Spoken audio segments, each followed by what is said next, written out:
What's up, Bears fans? Happy holidays. Harrison Graham here from Chicago Bears Now. We have some breaking news to get to. Ryan Poles has signed another player to a contract extension. Before we break down the details, hit that subscribe button.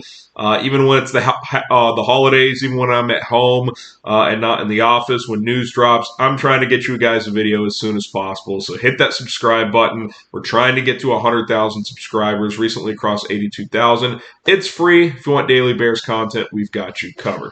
Cairo Santos, the Bears kicker, has agreed to a 4-year, $16 million contract extension with the Chicago Bears. Brad Biggs of the Chicago Tribune with the news first. $9.5 million guaranteed per Biggs. So if you think of this on a 4-year deal, this is probably like a 2.5 plus 1.5. He'll be here for sure for the next 2 years, probably for a third year, but the Bears could probably for sure get out of it in year 4 and probably get out of most of it in year 3. So I like the structure of that, assuming that is the year-by-year breakdown, because Santos is, I believe, 32 now? So, 4 years. He may not be for sure the kicker for the next 4 years, but I trust enough that he's going to be kicking at a high level for at least the next couple of years. And the way this is structured, he's for sure going to be here through the 2025 season, if not 2026. And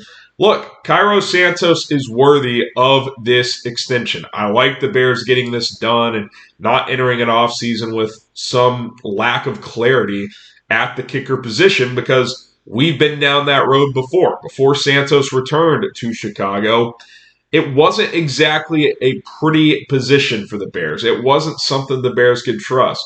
We all remember Cody Parkey, God bless him, but Cairo Santos has been a lot better. Just this season, he is 27 of 29 on field goals, 24 of 26 on extra points, and I think both of those have been blocked. So I don't think he's missed one wide right or wide left. Perfect 6 of 6 of 50-yard field goals. So he's been rock solid, man. He's been rock solid. He doesn't have a Justin Tucker type of leg. That's the one knock on Santos, but his leg strength has increased. A good note of that is his touchdown or touchback percentage has increased from 57% to 81% this year.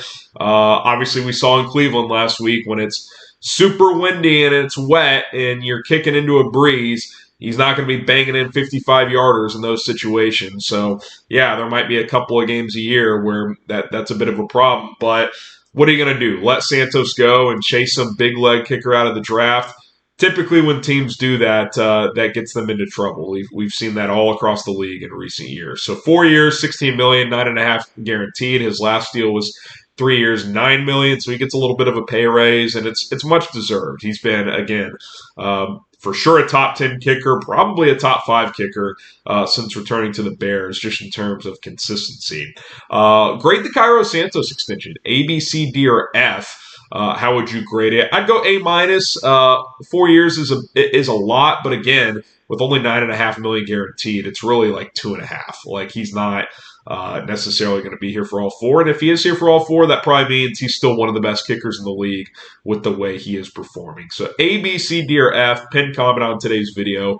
Grade the Cairo Santos extension. You'll have to forgive me. I'm a little under the weather here. That time of year, and when you got an 8-month-old in and out of daycare, you tend to get these little colds. So bear with me here. You look at Cairo Santos, though, since returning to the Bears. I mean, it really has been an awesome story because he kind of bounced around. He was with the Bears briefly before, the Chiefs before that. And he wasn't great, right? Like, he wasn't one of the better kickers in the league, but he was good enough to stick around. Bears bring him back, and what he's done since returning has been remarkable. He's 104 for 114 on field goals. He's only missed 10 out of 114 kicks since returning. That is 91.2% over the past 4 seasons. He's 114 of 123 on extra points, about 93%. And a lot of that damage was done last year. Remember, he kind of was in a funk where he missed like 5 or 6 extra points last year. So other than that, he's been pretty close to 100%. He's been 12 of 16 on 50-plus yarders.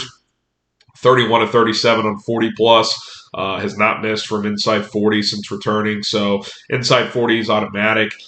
This year, he's been automatic from 50 plus, 6 for 6. He's missed both his kicks from that 40 to 49 range. But again, he's steady, man. Like, I feel very confident when he lines up for kicks for the Chicago Bears. And again, that was not the case as recently as 4 or 5 years ago, 2018, 2019. It was a bit of a problem with Cody Parkey and at times Eddie Pinheiro as well. So I think this is worthy. I really, really do. It checks off another position you don't have to worry about this offseason if you're Ryan Poles. Obviously, we know what big boy decisions he's going to have to make soon at quarterback, whether you keep Justin Fields or whether you trade him and draft a Caleb Williams or a Drake May, depending on if you get the number 1 or number 2 pick. I hate to say it, go Pack Go this weekend. They play the Panthers, need the Packers to win. But those decisions will come. And as far as other potential extensions, I think the focus shifts back to Jalen Johnson. I mean, can you lock this guy up, a player who the other day said he really wants to stay here? He feels like something special is building. It'd be awesome if you could extend him and not have to worry about a franchise tag. So we shall see. I don't know the exact Bears salary cap situation. I think they have about $60 million right now available after the Santos deal. It was like 64 after the Montez Sweat and Andrew Billings deal. So probably about 60. But remember, Cody Whitehair is a guy you can cut and save over $10 million. Eddie Jackson, you can save up to $13 million, depending on what happens there. So this team still has a lot of money to work with in free agency. Even if they kept both those guys at their exact price tag, which would be a shock, I definitely think Whitehair's gone. And, we'll see on Eddie. If Eddie returns, I kind of think he's going to have to take a pay cut, but we'll see. But regardless, whether it's 60-ish million, whether it's up to 80, 85, you're going to have a lot of cap space to work with if you're Ryan Poles and start filling those needs. What move should Ryan Poles make next? Should he extend Jalen Johnson? Should he trade the number 1 or number 2 pick, depending on what he gets? Should he trade Justin Fields? What do you guys think Ryan Poles should do next? If he doesn't extend Johnson, I don't think any more moves are coming before the end of the regular season. But let me know in the comment section what move he should make next. All right, we do have a football game in a couple of days. Bears, Cardinals, Sunday at Soldier Field. Playoff hopes mostly dead, but you got about a 10% chance of making the postseason if you win your final 3 games. So I fully expect the Bears to go out there and do everything they can to control their own fate, at least what they can control. This is a team that the Bears should be. I know Tevin Jenkins is out at left guard, but I think Cody Whitehair can at least be serviceable there enough against a Cardinals front that, especially against the run, has not been very good all year. So hopefully the Bears can get that running attack going again. It hasn't. I think that's something that we haven't talked about enough recently. Is these running backs have not been great. Deontay Foreman was running well for a while. Then he kind of tweaked his knee. He doesn't look the same right now. Khalil Herbert, we've talked about a decent amount. He has not been the same since coming back from his high ankle sprain.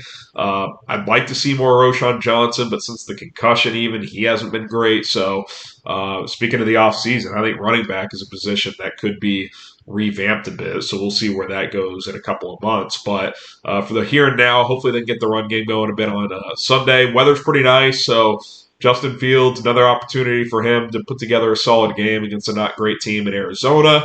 I expect the Bears to win. I said 27-16 over the Cardinals. Like, it really shouldn't be one of those games, in my opinion, that's in doubt late in the fourth quarter. But knowing the Bears, it'll probably be dicey late. So hopefully I'm wrong and the Bears give us a Christmas Eve present.